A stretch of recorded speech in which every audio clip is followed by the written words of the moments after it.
Hey, hello everyone. Good evening to all of you. Most welcome in the Art पाठशाला. My dear friends, मैं हूं आपका English language trainer Vikram Rathore. आज जो है हम लोग पढ़ने जा रहे हैं sweetest love I do not बोल. ये चैप्टर जो है इनसे रिलेटेड आपके एग्जाम में बहुत सारे क्वेश्चन पूछे जाते हैं. अगर कोई भी चैप्टर से क्वेश्चन पूछे या ना पूछे, लेकिन इस चैप्टर से आपके एग्जाम में क्वेश्चन पूछे ही पूछे जाएंगे. ये जो चैप्टर होंगे वो चैप्टर आप भी देख सकते हैं कि ये चैप्टर जो है sweetest love I do not गो, जिनको लिखने वाले जो है जॉन डॉन है. जॉन डॉन इन्होंने ही ये sweetest love I do not go chapter की इन्होंने कंपोज की. इस चैप्टर के माध्यम से अगर थोड़ा सा हम इसकी बैकग्राउंड के बारे में जाने कि ये चैप्टर लिखा क्यों गया, ये पोयम क्यों लिखा गया, तो ये पोयम के लिखने के लिए बहुत सारे रीजन. ये बताए जाते हैं कि जब जॉन डॉन जो थे वो अपनी पत्नी यानी जो एनी मोर थे, उन्होंने एनी मोर के साथ जब उन्होंने कमिटमेंट रिलेशन में आए, लव में पड़े, तो उन्होंने उनके उनसे दूर जाने वक्त यानी कि वो एक इंटरटेनमेंट के लिए एक कॉन्टिनेंटल जर्नी था. कॉन्टिनेंटल जर्नी का मतलब कि वो जर्मनी घूमने के उद्देश्य से जाने जाते. जब वो जाने के लिए जाते थे, जो उस वहां जाने के लिए उन्होंने सोचा, तो उन्होंने उसमें क्या हुआ कि उनकी पत्नी जो थी एनीमोर, वो उनसे नाराज हो गए. उनसे नाराज हो गए तो उनको संतावना देने के लिए, तसल्ली देने के उन्होंने ये जो बातचीत जो हुआ, वही बातचीत ये पोयम है. तो आपको ये पता चल गया होगा कि sweetest love I do not go जो चैप्टर है उन्होंने क्यों लिखा. अब हम भी लोग जानते ही होंगे और आप भी जानते होंगे कि आजकल की जो जनरेशन है, जिस जनरेशन में हम और आप आते हैं, उस जनरेशन में रीजन क्या हो जाता है कि जैसे अगर कोई इन खुशी की बात ये है कि इन कविताओं में जो है जॉन डॉन की बात ही यानी जॉन डॉन साहब जो है इनके बात को ही बताया गया. ये अच्छी बात है. अगर उनके बातों को बताया गया होता तो इनमें बहुत सारे इसमें क्या होता है, एक कॉन्ट्राडिक्शन मिलने को देखने को मिलता है, यानी एक ट्विस्ट मिलता है कि दोनों के बीच में झगड़ा कैसे होता है. आप भी जाते होंगे, देखते होंगे कि जैसे इस तरह की बातें होते तो पत्नी गुस्सा की, अच्छा जा रहे हो, हमरा छोड़ के बाहर जा रहे हो, यानी कि उसके भाव में कि आप तो हमसे मन भर गया, तो लग रहा है कि तुम जा बाहर जा रहे हो कोई दूसरा खोजने के चक्कर. तो खैर वो बात की बात है. फिलहाल उनके बीच में क्या हुआ होगा, जो पति और पत्नी के बीच क्या हुआ होगा, तो वो तो जॉन डॉन साहब ही बताएंगे. लेकिन इनमें जो है जॉन डॉन साहब ने अपनी बात को रखने की कोशिश की है. तो पहले हम लोग जो है ना, first of all before the knowing about the text line of this poem, we should know about the right, है ना. राइटर के बारे में जानने हम लोगों को जरूरी है कि sweetest love I do not go किन्होंने लिखा. Sweetest love I do not go जो है, इनकी जो रचना इन्होंने जो किए थे, इनकी रचना जो किए थे, उन्होंने किए थे जॉन डॉन साहब ने किए. किसने किए थे? तो ये जॉन डॉन साहब जो है इन्होंने ही sweetest love I do not go को कंपोज किए थे. आपसे पूछेगा कि who has composed sweetest love I do not go, तो आपको आंसर देना होगा जॉन डॉन.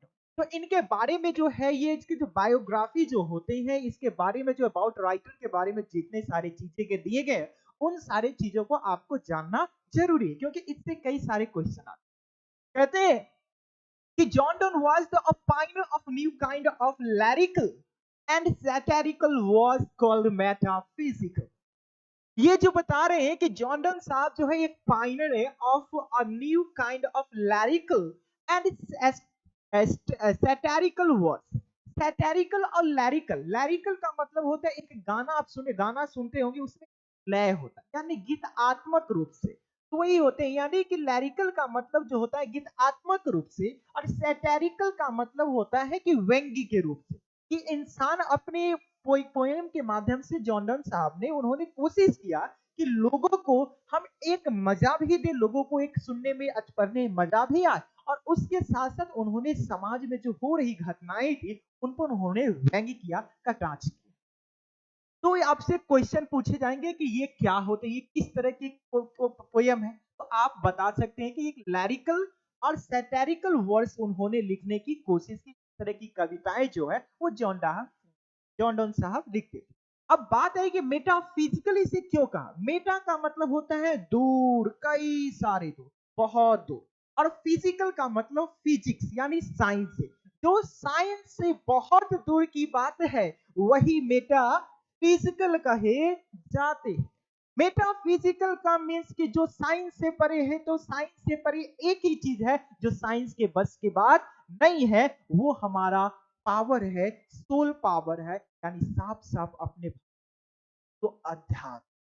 अध्यात्म ही एक ऐसा है जो हमारे साइंस के बहुत ऊपर है, और साइंस के से बहुत ऊपर होने के कारण ये मेटाफिजिकल होते हैं। और मेटाफिजिकल ये जो इसीलिए से यानी ये जो जितने सारे थे वो अध्यात्म से जुड़ के और उन्होंने एक अलग ही रचना इन्होंने करी। He was born in 1572 in London into a wealthy Roman Catholic family of traders.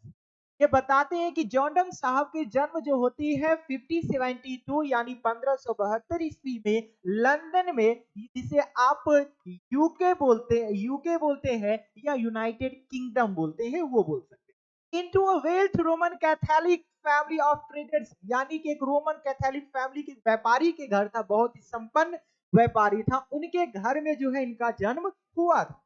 At a time when England was strangely anti-Catholic, इसका जन्म वो उस समय से वहां से आते हैं जिस समय इंग्लैंड में बहुत ही एस्टेंचुअली का मतलब बहुत क्रूरता पूर्वक वो क्या था, एंटी कैथोलिक था। इंग्लैंड में एंटी कैथोलिक को बहुत बहुत वहां पे एंटी जो कैथोलिक फैमिली से आते थे उनको बहुत ही टॉर्चर किए जाते थे, जिसके कारण वहां से इसको हटाया। कहते हैं कि John Donne force to leave Oxford University without a degree because of his religion. ये भी क्वेश्चन आते हैं, पूछे जाते हैं। ये बता दिए जॉन डॉन को उनके कॉलेज से क्यों छोड़ना पड़ा था, तो उनके धर्म के कारण, रिलीजियन के कारण उसे बिना डिग्री के ही उसे क्या कर दिया गया, कॉलेज से बाहर कर दिया गया। He study law and read theology. ये थियोलॉजी का मतलब होता है अध्यात्म। थियोलॉजी का मतलब क्या होता है, अध्यात्म होता है। He also participated in two naval expedition and became secretary to a powerful naval, a job he lost when he was briefly sent to prison for secretly marrying his patron's niece in 6050 at the age of 42। बता ये रहे हैं कि उन्होंने पहली बात उन्होंने क्या, ही स्टडी लॉ की उन्होंने पढ़ाई की, रेड थियोलॉजी और उन्होंने किसको, अध्यात्म को पढ़ा। ही ऑल्सो पार्टिसिपेटेड यानी हिस्सा लिया, टू नॉवल का मतलब होता है नौविक, नौसेना, वो होते एक्सपेडिशन का मतलब अभियान, नौसेना अभियान में उन्होंने क्या किया, हिस्सा लिया। And became secretary to a powerful noble, और उन्होंने एक नोबेल जो उस इलाके के सबसे प्रसिद्ध जो लोग थे, जो पावरफुल लोग थे, उनके वही सेक्रेटरी बन गए।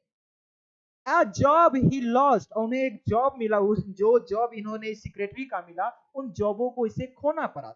When he was briefly sent to prison for secretly marrying his patron's niece, उन्होंने क्या किया, वो पैट्रन नीस जो थे, उसके मालिक जो था, उनकी नीस से उन्होंने चोरी छुपके शादी करना। एक गाना आप सुने ही होंगे कि ये गाना बहुत अच्छे से गाना है, चुप चुप के सनम हम तो तुमसे प्यार करेंगे, तुम ही मेरी जन्नत प्यार करेंगे।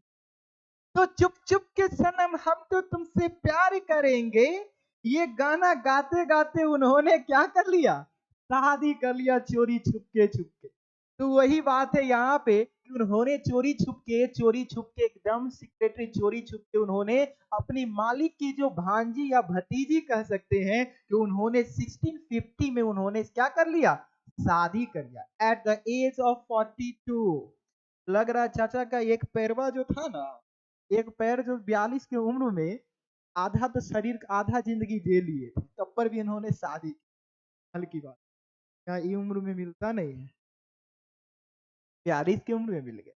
अच्छा अच्छा सर, थोड़ा चलिए समझ में आ गया होगा। नेक्स्ट स्लाइड पे चलते हैं। ये है और जॉन डन साहब के बारे में कुछ और सारी बातें हैं। कहते हैं कि John Donne accepted audition in the Anglican church and soon became one of the greatest preachers of his time। वो बताते हैं कि जॉन डन जो थे वो एक्सेप्टेड किया, ऑडिशन का मतलब होता है नियुक्ति, Anglican church and soon became one of the greatest preacher of his time, उन्होंने उन्होंने अपने समय के उन चर्च का सबसे बड़े पुजारी बन गए, सबसे बड़े जो मार्गदर्शक होते, का मतलब गुरु होता है, उन्होंने उस समय सबसे महान ग्रेटेस्ट प्रीचर बन गए अपने समय। इन लव क्लैरिकिज्म, यानी वो जो गीतात्मक होते हैं, उन्होंने हर एक गीतात्मक उनके प्यार से, उन सारी चीजों में उन्होंने प्यार को कोशिश किया, प्यार से जुड़ने की।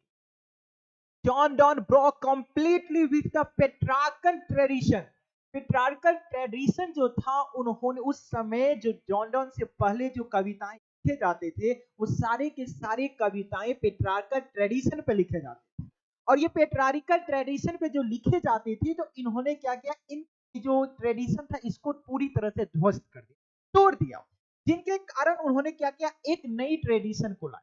इस आप पूछेंगे कि इसका मतलब क्या, अभी जितने भी जो अभी जो पोयम जो लिखे जाते हैं, इसमें एक स्टेंजे में 8 लाइन होते हैं, और ये अभी अभी है, अभी एक स्टेंजे में 8 लाइन थी, लेकिन उस समय में क्या था, एक स्टेंजे में मात्र 5 लाइन थी। तो इस तरह से वो कॉन्सेप्ट थे, उसको तोड़ के उन्होंने एक स्टेंजे में 8 लाइन, ये बात हो गई।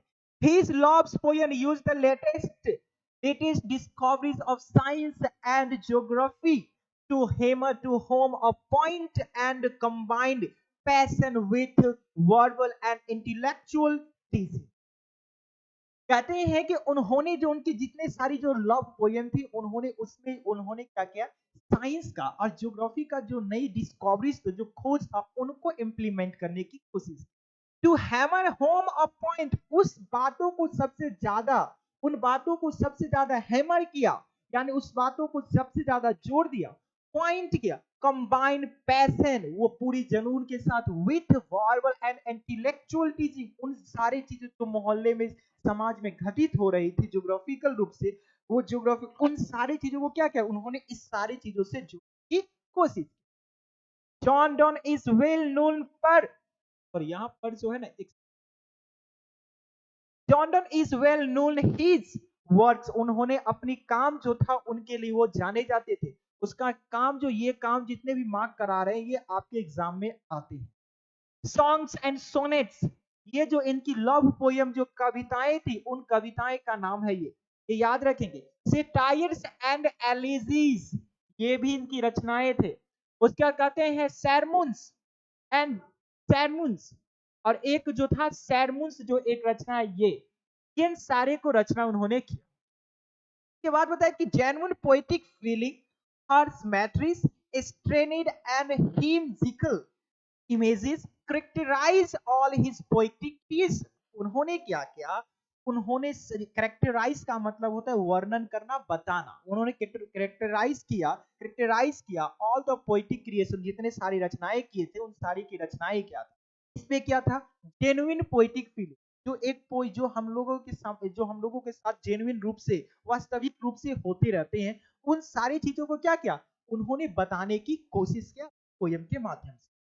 उसके बाद कहते हैं कि horse matrix स्ट्रेनेड and whimsical images, उन्होंने एक को स्ट्रेन, ये तनावपूर्ण जिंदगी होता, उनको बताया, हिम्जिकल खुश मिजाज पल जो होते, उन चीजों को उन्होंने क्या क्या करेक्टराइज करने की कोशिश। आई होप दैट कि आपको ये पूरी, यानी राइटर के बारे, जॉन डॉन साहब के बारे में आप लोगों को अच्छे से पता चल गया होगा कि what ever which ever John Donne have done in his life, है ना, कि उन्होंने अपनी जिंदगी में जितने सारे चीजों जो कुछ भी किए, उन सारे चीजों को I try to explain my best, है ना, उन्होंने हमने कोशिश किया कि उनकी सारी चीजों को आपको समक्ष रखो और अच्छे से बताने की। ये तो बात हो गई, ये इसके जीवन की शैली हुई कि इस तरह से किन चीजों पर इनकी राइटिंग का एक जो वर्क्स था, राइटिंग की कला था, उन्हें किस चीज पे जोर दिया। अब जो है इन चैप्टरों के लाइन के बारे में देखेंगे, इन चैप्टर में, यानी इस पोयम है, इस पोयम में उन्होंने क्या चीजों को उन्होंने वर्णन करने की, आपको ऑलरेडी पहले बता चुके हैं, ये जो बात है, यानी अपनी पत्नी को जो इसकी एनी मोर जो थी, उनको समझाते हुए उन्होंने जितने सारे बात कहे, उन सारे बात को इस पोयम में लिखा। कहते हैं क्या है, जरा देंगे, sweetest love I do not गो, यहां पे स्वीटेस्ट का मतलब, कहते हैं कि स्वीटेस्ट, यहां पे स्वीटेस्ट लव का मतलब होती है लव, लव का मतलब मेरी महबूबा, मेरी जाने जिगर, मेरी डार्लिंग, है ना। तो ये बताते हैं कि ओ मेरी डार्लिंग आई डू नॉट गो, कहते हैं मेरी प्यारी महबूबा, मेरी प्यारी डार्लिंग, मेरी जिगर की टुकड़ा, मैं आई डोंट गो, मैं तुम्हें जाना नहीं चाहता हूं, मैं नहीं जाऊंगा। फॉर वेयरनेस ऑफ दी, इस उद्देश्य में कि ये दुनिया, इस उद्देश्य में कि वो तो हम तुमसे उब चुके हैं या हम मैं तुमसे थक चुका। ये साफ साफ ये जो है जॉन डॉन जो अपनी पत्नी को डायरेक्ट बताते हैं कि ओ मेरी प्यारी महबूबा, ओ मेरी जाने जिगर, मैं तुमको छोड़ के जाने वाला नहीं हूं, और तुम ऐसा भी नहीं सोचो कि मैं तुमसे उब चुका। सेकंड में कहते हैं कि nor in the hope the world can so a fitter love for me, यानी ये भी बात ये भी मत मानो कि अगर मैं इस उद्देश्य से भी मैं नहीं जा रहा हूं कि दुनिया मुझे तुमसे अधिक प्यार करे।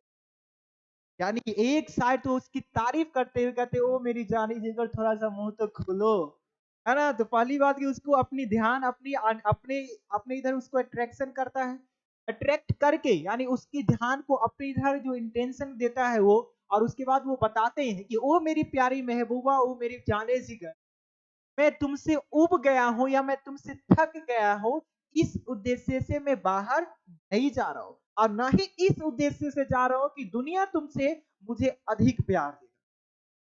कहते but since that I must die at last is best, कहते हैं कि फिर यहाँ पे कहते हैं कि बट सिंस, बट का मतलब यहाँ पर लेकिन, सिंस का मतलब चूंकि, दोनों को मिला के होना चाहिए।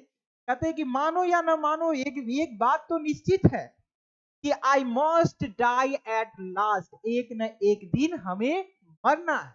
यहाँ पे टीज का मतलब जो होता है इट इज होता है, क्या होता है, इट इज बेस्ट। कहते हैं ये हमको पता, हम लोगों को पता है कि हम लोगों को एक ना एक दिन क्या है, मरना है। और जब मरना है तो ये हम लोग जो है to use myself in jest, तो हम लोग क्यों ना एक हम लोग नाटक करें, एक लोग हम लोग गेम खेलते, एक नाटक करते, एक मजाक करते। मजाक क्या करते हैं, just feigned death to die, ये जो फाइंड है ना ये गलत वर्ड दे, ठीक है। ये जो फाइंड जो है ना FIDND, इसका मतलब होता है कि आप की स्वांग रचना यानी ढोंग रचना, वही है।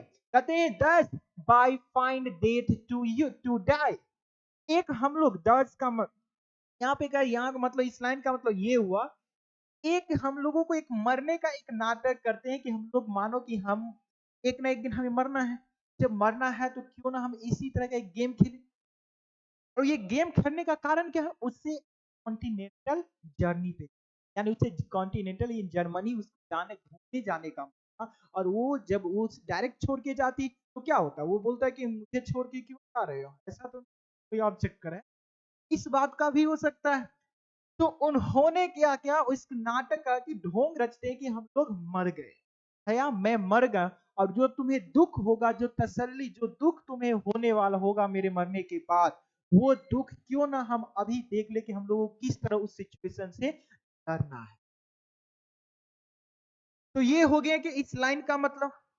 अब जो है इसके नेक्स्ट लाइन जो आता है वो ये लाइन है, यहाँ पे ये कहते हैं कि yesterday the sun went hence and yet is here today, यहाँ पे कहते हैं कल, कल की जो रात था, सन वेंट हेज, वो सूर्य ढल चुके थे, and it is here today, और वो फिर से आ गए, वो समझाते हुए, ऐसा लग रहा है कि वो जो उनको समझा चुके, उनको समझा रहे कि कल रात जो था सूर्य चला गया था, लेकिन आज सूर्य फिर वापस आया, एंड कहते हैं कि he has no desire, no sense, nor half so sought away, ना ही उनके पास कोई इच्छा था, ना ही कोई इसके पास कुछ मतलब उसका कोई उद्देश्य नहीं था कि हमको फिर से कल लौटना है, ना उसके पास तुम्हारी जैसी खूबसूरत नारी थी जो उसको लोभ था कि हम फिर से वापस आएंगे, लेकिन तब पर भी सूर्य अपनी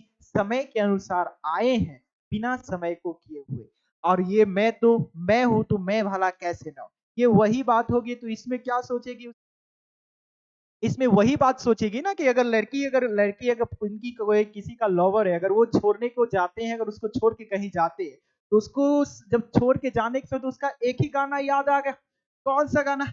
एक गाना जो है बहुत अच्छा सा गाना है, एक आप भी सुने होंगे वो गाना कि साजन मेरा उस पार मिलने को सौ सौ बेकरार है ना? तो वही बात यहाँ पे कहते हैं कि अगर उससे अगर वो वहां पे अगर उसकी यानी जो जॉनडन साहब जो है वो अपनी पत्नी को अगर छोड़ के जाते हैं तो क्या कहेंगे कि तुमको जाना है तो जाओ ना, अगर तुम तो आओगे, जब तुम लौट के आओगे तो ये बात ध्यान रखना कि तुम्हारा स्थान जो है आज वो स्थान नहीं रहने वाला है। क्योंकि क्यों क्या कहेगा कि साजन मेरा उस पार मिलने को सौ सौ बेकरार है ना?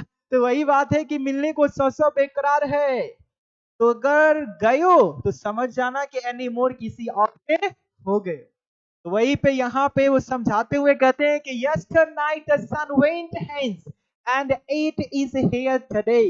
कहते हैं कि कल रात तुमने देखा कि सूर्य ने चला गया, लेकिन एट इज हियर टुडे, वो आज आ गया। ही हैड, ये हैड का मतलब जो होता है हैड होता है।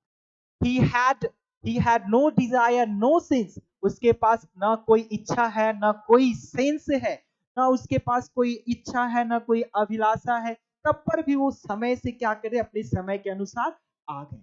Nor half so short way, और ऐसा भी नहीं है कि उसके पास कोई एक शॉर्टकट रास्ता था जिससे वो जल्दी आ जाए, उन्होंने वैसा भी नहीं किया। लेकिन कहते हैं देन फेयर नॉट मी, तो तुम मेरे बारे में इतना ऐसा क्यों सोचते हो? कहते हैं कि but believe that I shall make speed journey since I take. कहते हैं कि ऐसे ही मुझ पे यकीन करो, भरोसा करो कि I shall make speed journey since I take, कि मेरी जो यात्रा होगा वो सूर्य से भी अधिक तेज होगा। सूर्य के पास ना तो कोई इच्छा थी ना कोई अभिलाषा थी, मेरे पास तो सब कुछ है, तुम हो मेरे, ये जो शान शौकत भरी जिंदगी है ये सारी चीज है, मेरे पास अभिलाषा है कि तुम्हारे साथ रहना है, तो मैं भला कैसे मैं तुमसे अधिक दिन दूर रह सकता हूँ। यानी कि इस लाइन से ऐसा बता रहा है कि मतलब एक अपना जो जिगर का टुकड़ा होता है ना उन चीजों को पे ज्यादा जोर दिया। हाँ भाई, मैं भी तुमसे प्यार बहुत करता हूँ। चलिए, तो ये जो स्टेंजा था वो स्टेंजा समझ में आ गया होगा। थर्ड स्टेंजा पे चलते हैं। थर्ड स्टेंजा कहते हैं ओह, एक मिनट, कहते हैं oh, how feeble is man's power. एक बात आपको पता होगा कि मनुष्य के जो पावर जो होता है वो कितना पावर होता है, कितना, सॉरी, हाउ फीबल, फीबल का मतलब कमजोर, दुर्लभ, है ना? तो कहते हैं कि मनुष्य के जो पावर है वो कितना दुर्लभ होता है, कितना कमजोर होता है। दैट इज फॉर्चून फॉल, जब खुशियों का समय आता है तो पूरी तरह से खुशी में खो जाता है। Nor can not add another arts, ये आवर्स जो ओल्ड इंग्लिश में लिखे जाते थे HOURE लिखे जाते थे, लेकिन अभी मॉडर्न इंग्लिश में HOR लिखे जाते हैं। कहते can not add another art, यानी इसको चाह के भी खुशी के पल में जो है वो कभी भी कोई और समय नहीं जोड़ सकता। लेकिन नॉर और लॉस्ट आर रिकेल, और न ही उस समय को ला सकता, जो समय खो चुका है उस समय को भी नहीं ला सकता। बट कम बैड चांस, लेकिन जब बुरे हालात आते, जब बुरे हालात, बुरे समय, जब दुर्भाग्य की समय होती है, तब and we join to it our strength and we teach it art and length. तीस कहते हैं कि itself over us to advance. कहते हैं यहाँ पे कहते हैं कि नॉर और लॉस्ट आवर व्हीकल, जो समय हम खो देते उस समय को भी इसमें जोड़ नहीं सकते। बट कम बैड चांस, जब बुरे समय आते हैं, we join to it our strength, हम लोग अपनी जो हमकी सोच समझ जो हमारी पावर होते हैं वो सारे पूरी दिमाग जो होते हैं हम बुरे चीजों में सोचने में लगा देते हैं कि अब ये जो समय है बुरे समय है, और बुरे समय में हम लोग और उसको बुरे से बुरे बना देते हैं। तो यही लिए वो बताते हैं बट कम बैड चांस, जब लेकिन बुरे समय आते हैं तो we join to it our strength, इसकी जो समय की दायरा होती है उसको बहुत बढ़ा देते हैं। लेकिन वही जब खुशी का समय होता है तो उसमें हम जोड़ सकते हैं। एंड वी टीच इट, हम लोग इसे सिखाते हैं, आर्ट कला को सिखाते हैं, लेंथ को सिखा देते हैं कि आओ तुम मुझ पे हावी रहो, मुझे बर्बाद कर दो। उसी तरह ये बताते हैं इट्स, ये ओ ई आर जो है इसका पूरा का मतलब है ओवर। क्या मतलब है? ओवर। कहते हैं itself over us to advance, कि हम लोग जो होते हैं ये खुद ही अपना एक विकराल रूप ले लेता है, एक बहुत, और इसी के कारण डिप्रेशन और एंजाइटी होने के कारण most of the students and people committed crime और सुसाइड, है ना। इसी के कारण लोग सब सुसाइड भी कर लेते हैं। जितना टेंशन लेंगे उतना ही और टेंशन बढ़ता है और उन्हीं बातों को की कोशिश, है ना। तो ये लाइन आपको समझ में आ गया होगा। चलिए अब चलते हैं इसके नेक्स्ट स्टेंजा पे।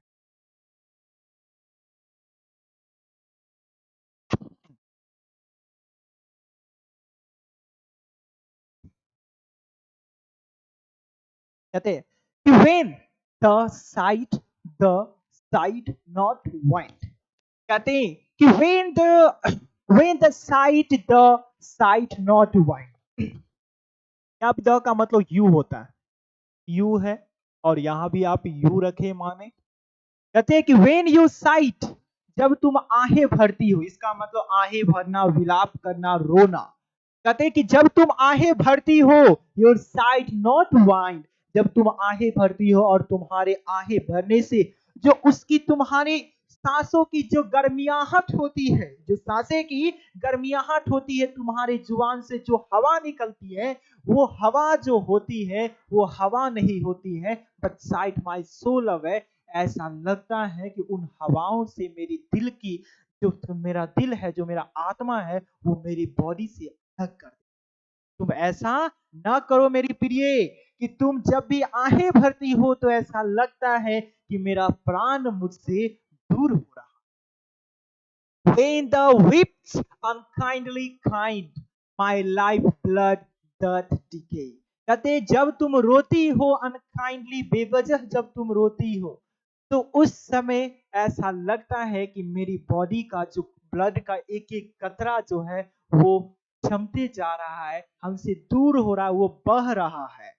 तो यहाँ पे पहले तो वो बताया कि when the whipped unkind, जब तुम बेवजह रोती हो तो काइंड, ऐसा जरूर है कि तुम जब बेवजह रोगी, ये तुम्हारा हमारे कहने में बेवजह जरूर है ये, लेकिन तुम्हारा रोना बेखूबी बहुत अच्छे, मतलब बेखूबी सही है कि जब मैं तुमसे दूर होगा तुम रोएगी ही, आहे भरोगी ही। तो वो बताते my life blood doth decay, मेरी ब्लड की एक एक टुकड़ा मुझसे बॉडी से, इट कांट बी, ऐसा नहीं हो सकता है, that you love most me as the west the art the best of me. कहता है ऐसा तो नहीं हो सकता है कि तुम जो इतना मुझसे प्यार करती हो, द वेस्ट, ऐसा तुम नहीं कर सकती, ऐसा इट कैन नॉट बी का मतलब ऐसा नहीं हो सकता है कि तुम जो मुझसे इतना प्यार करती हो, क्या तुम इस तरह से मुझे रोने के लिए, मेरे शरीर को तुम, मेरे जो प्यार है तुम्हारे लिए उसको दूर कर दोगी, उसे बर्बाद कर दोगी? ऐसा तुम नहीं कर सकते हो। The art the best of मी, तुम्हारे अंदर जो मेरे लिए प्यार है, जो तुम्हारे अंदर मेरा जो दिल बसता है, उस दिल को जब इतना रुलाओगी, इतना तकलीफ दोगी, तो वही तो मेरे लिए मेरा प्राण, भले में मेरा बॉडी अलग है लेकिन मेरा प्राण जो है तुम्हारे ही अंदर बसता है, और वही सबसे मेरे लिए अच्छी बात है। समझ में आ गया? अब नेक्स्ट स्लाइड पे आते हैं, क्या इसका स्टेंजा नेक्स्ट। अब जो है लास्ट स्टेंजा है, 5 नंबर स्टेंजा है। इसमें क्या कहते हैं कि let not die divining heart, कहते हैं कि लेट नॉट डाई, ये कहते हैं उस तरह की बातें नहीं आने दो, डिवाइनिंग हार्ट, इस पवित्र से दिल में, इस पवित्र से दिल में तुम अपने अंदर इस तरह से कोई भी इस तरह बातें को मत आने दो। फोर थिंक का मतलब पहले से ही मी एनी इल को, मेरे प्रति कोई भी बुराई जो है वो पहले से तुम अपनी पवित्र दिल में आने ही मत दो, क्योंकि अगर आता है तो कभी कभी ऐसा भी होता है कि डेस्टिनी में टेक द पार्ट, वो भाग्य के में वो लिखे होते में टेक द पार्ट, वो उसका हिस्सा बन जाता है। यानी तुम मेरे बारे में अगर कोई भी बुराई सोचोगी तो ऐसा कभी कभी होता है, भाग्य से भी वो क्या होता है, वो हमारी जिंदगी का एक हिस्सा बन जाता है। तो इन चीजों को उन्होंने क्या किया, इन चीजों को माना क्या है कि कोई भी बुराई मेरे बारे में मत सोचो। And may they fair fulfil, और वो जो बुराई है उसको फुलफिल कर देगा, यानी वो जो डर होगा वो डर फुलफिल हो जाएगा, वो बन जाएगा। लास्ट में इतनी खूबसूरत सी बातें वो बोलते हैं कि मानो कि वो उसके मतलब अपनी दिल जो होता है ना, अपने प्राण को निकाल के गर्दन गला काट के, यानी दिल को निकाल के उसके हाथों में कहते, but think that we are but thought aside to sleep, जब मैं तुमसे दूर होगा या मैं तुमसे दूर जाऊंगा तो ऐसा मत सोचना कि मैं तुमसे दूर हो गया। तुम ऐसा सोचना कि जब दो लोग पति पत्नी या दो कपल्स जो होते हैं वो जब बेड पे सोए होते हैं तो एक दूसरे की करवटें जो होती है एक दूसरे की विपरीत दिशा में होते, वैसे ही सोचना कि मैं तुम्हारी बगल में तुम्हारी बेड पे, एक ही बेड पे एक छत के नीचे हम दोनों सोए हुए हैं और दोनों की तन अलग अलग दिशा में है। वैसे ही जैसे एक भाभी इधर से और एक भाभी इधर से, और बीच में एक भैया ये हुए और ये भाभी हुए, है ना, तो इस तरह से वो सोए हैं, इसी तरह का वो एग्जाम्पल देना। तो ये ओवरऑल कहानी है sweetest love I do not गो, जिन्होंने जॉन डॉन साहब ने उन कविताओं को लिखा। ये कविताएं जो है एक प्यार भरी कविताएं हैं जिनके माध्यम से उन्होंने अपनी पत्नी को कंसोल करने की कोशिश किया, उन्होंने तसल्ली और संतावना दिया कि जब मैं तुमसे दूर होऊंगा तो ऐसा मत मांगना कि दुनिया मुझे तुमसे ज्यादा प्यार करे, और न ही मैं तुमसे बेहतर की तलाश में जा रहा। उन्होंने इस चैप्टर में उन्होंने अपनी तुलना सूरज से करते हुए उन्होंने बताया कि सूरज के पास ना तो कोई इच्छा है ना कोई आकांक्षा है, तब पर भी वो बिना समय यानी बिना शॉर्टकट लिए उस समय पे आ जाते हैं, तो भला मैं कैसे नहीं। इन सारी चीजों को बताने की कोशिश की। अब इसका एक शॉर्ट इंट समरी है, वो समरी आप जरा देख लें। ये समरी है, अगर ये समरी आपके एग्जाम में 5 नंबर की समरी पूछे जाते हैं ना, ये समरी जो आपके एग्जाम में 5 मार्क्स की पूछे जाते हैं, और इस समरी अगर याद रहे तो ठीक है, नहीं तो लास्ट में हम आपको एक इसका ट्रिक बताएंगे, और ट्रिक के जरिए आप किसी भी प्रोज हो या पोएम हो उसके सहायता ट्रिक के सहायता से आप आसानी लिख। कहते हैं कि sweetest love I do not go is a lyrical और सैटेरिकल एंड मेटाफिजिकल पोयम। ये बातें ध्यान में रखेंगे। ये कौन सा पोयम है, तो लैरिकल भी है, सैटेरिकल भी है और मेटाफिजिकल पोयम भी है। The poem was composed in 1611 by a metaphysical poet के द्वारा, जो मेटाफिजिकल पोएट जॉन डॉन जो है इनके द्वारा वो लिखा गया। His wife, कहते हैं कि वो अपनी वाइफ जो है वो अपनी वाइफ को समर्पित करते हुए उन्होंने क्या किया, फॉर हिज वाइफ यानी अपनी पत्नी के लिए लिखा है। पत्नी का नाम क्या, any more. This poem is based on true love, ये पोएम जो है किस पे आधारित है, ट्रू लव पे आधारित और डायनेस्टी पे यानी भाग्य पे आधारित। The poet describe the feeling of lover to his beloved, यानी अपनी प्रेमिका के प्रति उन्होंने अपनी भाव को बताने की कोशिश, वर्णन किया। He shows his dedication and devotion, उन्होंने अपनी समर्पण और अपनी जो पूजा उसकी जो इसकी डेडिकेशन और डिवोटीज जो था उन्होंने टूवर्ड्स हिज बिलोवेड, अपनी प्रेमिका की ओर उन्होंने इशारा करते हुए डेडिकेशन को दिखाया। John Donne the poet of the love has to leave his beloved because he has to go for a continental journey। उन्होंने कहां पे जाना था, कॉन्टिनेंटल जर्नी पे जाना था, उसीलिए उन्होंने अपनी पत्नी को यानी कि बिलोवेड जो थी उनको वो छोड़ना चाहते थे, उसको जाना। कहता ही बिलीव्स, उसे विश्वास था कि इट इज इम्पॉसिबल, ये बहुत ही इम्पॉसिबल है, इसको ये संभव वाली बातें नहीं है। फॉर हिम, उनके लिए, to survive without her company, यानी उसके बिना उसके साथ के बिना उसके सर्वाइव करना बहुत इम्पॉसिबल था। इसीलिए देयरफॉर इसीलिए ही से वो कहते हैं कि he will be back in no time, बिना समय गवाए हुए बहुत ही जल्द वो आ जाएंगे। ही फर्दर कंसल वो आगे कैसे वो फर्दर करते, फर्दर का मतलब होता है तसल्ली देना और संतावना देना होता है। कंसोल का मतलब क्या होता है? तसल्ली देना और संतावना देना। Himself with ideas that we are not going to part from each other but just turn aside to sleep. So he surrounds their salt in the hands of dynasty and requests her beloved to resist her will regarding him. Finally, he gives the message that we should always love everyone. यहाँ ये कहते हैं कि उन्होंने बताया कि बिना समय गवाए हुए हम तुरंत ही आपके पास चले आए। कि फर्दर वो आगे बताते हुए बताते हैं, वो उन्होंने स्वयं को तसल्ली और संतावना दिया इस सोच से कि we are not going to part from each other, हम लोग एक दूसरे से जुदा ही हो रहे, but just turn aside to sleep, एक दूसरे के प्रति हम लोग करवटें बदल के सोए हुए। ही surrounds their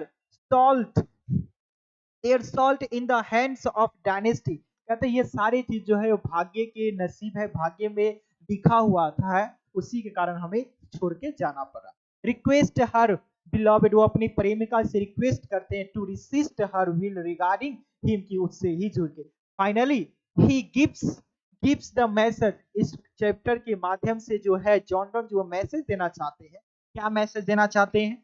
कि we should always love everyone, हम लोगों को हमेशा एक दूसरे से प्रेम करना चाहिए।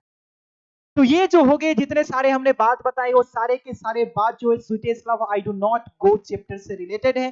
अगर आप लोग इस चैप्टर्स को अच्छे से तैयारी कर लेते हैं तो आपका फिक्स है 2 से 3 मार्क्स आपका हर किसी भी कीमत पर at any cost you have to get 2 और 3 मार्क्स इन योर एग्जाम।